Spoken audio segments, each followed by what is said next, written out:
ఒక బాలిక బ్యాట్ పట్టుకున్నప్పుడు దాన్ని కలకంటే అవసరమైన ధైర్యం అన్నవాళ్లు, ఆమె పరుగులు తీస్తూ రన్స్ స్కోర్ చేసేటప్పుడు కొంచెం కూడా గృహస్థ లక్షణాలు లేవని మర్చిపోయిందని విమర్శించిన వాళ్ళు, ఆమెకి చెమట పట్టినప్పుడు పాపం అమ్మాయే కదా అని జాలి పేరుతో అడ్డుకున్న వాళ్ళు మన మధ్య మన ఇళ్లలోనే ఉన్నారు. నిజం కాదా?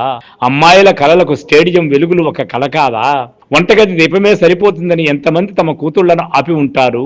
ఆ ట్రోఫీ ఎత్తిన క్షణం సౌత్ ఆఫ్రికన్ క్రీడాకారిని కొట్టిన బంతిని క్యాచ్ పట్టేటప్పుడు స్క్రీన్ మీద చూశాను. ఒక చిన్నారి ఆనందంతో ఎగురుతూ గెంతుతూ కనిపించింది. అది కేవలం ఒక విద్యానందం కాదు, తన భవిష్యత్తు తలుపు తెరుచుకున్న శబ్దం. ఆమెకు ఎవరో చెబుతున్నట్టు కనిపిస్తుంది. మైదానంలో ట్రోఫీ ఎత్తిన అమ్మాయిలను చూసే కంట్లో కన్నీరు, మనసులో గర్వం, వాళ్ళ కళ్ళలో నుంచి గతం కన్నీరై కారి ఉంటుంది.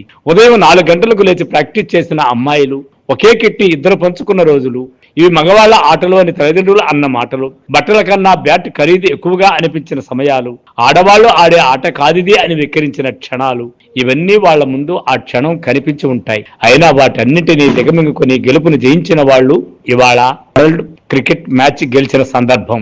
అమ్మాయిల క్రీడల కోసం ఏం చేశాం? అమెరికా టైటిల్ 9తో పిల్లలకు సమాన క్రీడా హక్కు ఇచ్చింది. ఆస్ట్రేలియా, న్యూజిలాండ్ సమాన వేతనం అమలు చేశాయి. ఇంగ్లాండ్ పాఠశాలల్లో మహిళా క్రీడలు తప్పనిసరి చేసింది. కానీ మనం ఇన్నాళ్లు ప్రేరణ ఇచ్చాం, చేయాలి, గెలవాలి అన్నాం.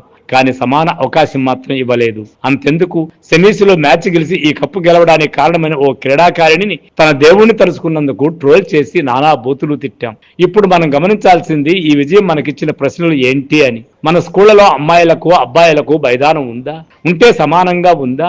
మహిళా జట్లకు స్పాన్సర్లు ఇచ్చే లెక్కగట్టే విలువ ఎప్పుడు సమానం అవుతుందని, గ్రామీణ బాలికల శ్రమకు తగిన వేదిక మనం ఎప్పుడు నిర్మిస్తాం? గెలిచినప్పుడు ఆ ఒక్కరికే భూమి పైకి ఇచ్చి పబ్లిసిటీ చేసుకోవటమేనా? ఇలాంటివన్నీ ఆలోచించాలి మనం.